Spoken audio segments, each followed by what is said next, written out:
As a veteran who has played Enlisted since the game's release, this game has grown more than I have ever thought. However, it has gotten to the point in which Enlisted has become utterly boring or repetitive. Therefore, in this video, I'll discuss why Enlisted has become boring and some ways to fix it. Of course, this video has been made possible for the friends at Discord, meaning that you haven't liked, subscribed, or joined the Discord. I highly suggest that you do. But that said, let's get how to fix and why Enlisted has become boring. If you haven't realized by now, one of the big reasons why Enlisted has become boring is because of the weapons. Besides the fact that weapons basically function the same, which I hope they do, late game weapons have multiplied with MKB, PPSH, and Thompson variants, of which most of them are the same. Of course, there aren't anything new during the grind. Of course, this does not exist with the Pacific and maybe Tunisia, but the point is still there. Most of the campaigns have exactly the same weapons, if not exactly the same weapons. Most of the new weapons are straight outright repeats of old weapons that have been implemented in older campaigns.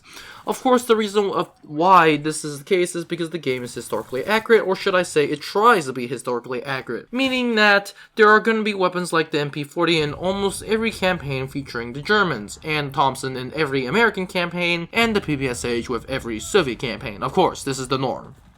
However, there are a lot of ways that the game can give us new weapons, for like example replacing the Gewehr 41 in Tunisia with an Italian semi-automatic rifle, or even the ZH-29 with a fully Italian semi-automatic rifle. Of course, there have been game files, and I have done videos explaining how this can be implemented, so that's going to be a good thing. Then Enlisted is going to be popping out and saying that Enlisted is trying to be historically accurate, which, once again, it's really not the case. Because the fact that you have NKB-42s in Normandy, it's a problem, as you can see.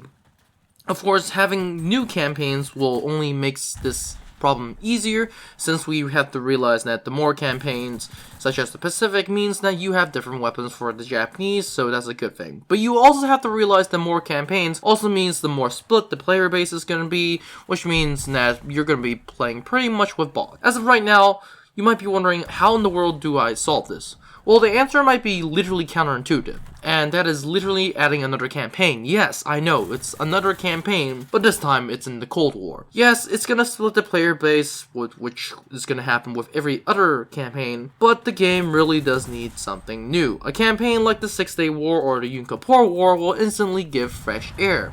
For those who do not want a mix of German, Soviet, American weapons such as the PPSH, MKB, you get the idea. The Cold War will add a lot of new weapons such as the AK-47, just to name a few, the M16, which, keep in mind, are in the game file, so it's going to be actually quite easy for Enlisted to do.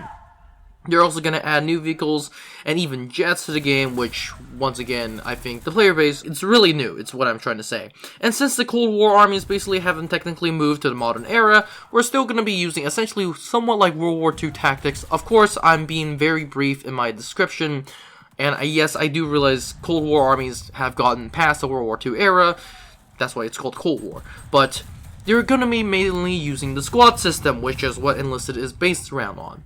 The biggest issue is the avoidance of repeat weapons, such as, I kid you not, the M1 Thompson, the MP40, and having another World War II campaign is not going to help, because you're just going to have an MP40, or if the next campaign is going to be France, you're going to be having bolt action rifles. If the next campaign is going to be like in place in China, you're just going to have repeat of Japanese rifles / allied weapons lend-lease to the Chinese, so literally it's not going to help the situation. Having a campaign in the Cold War is, because you're essentially giving a whole set of new weapons and a whole set of new technology to a different campaign, which is what Enlisted really needs. That said, the fact that Enlisted is moving to another war in general is quite ambitious, and for Enlisted's current situation, it might just be what it needs. Of course, Enlisted is, I would say, not ready or yet prepared for a Cold War campaign or even a modern war campaign, but I do believe it is around the time that Enlisted should be considering a Cold War campaign. Why?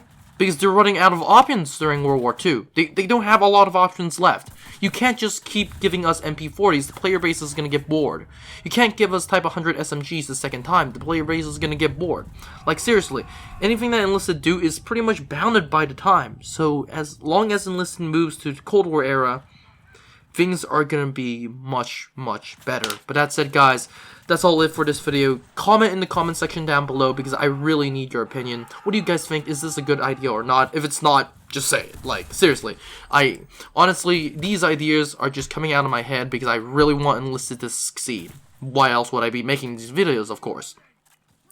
But I really hope that Enlisted succeeds. I really hope that Enlisted is going to get away from this place of uncertainty, because that is what Enlisted is in right now. But that's it, guys. That's all it for this video. Don't forget to like, subscribe, and join the Discord, and please comment in the video down below.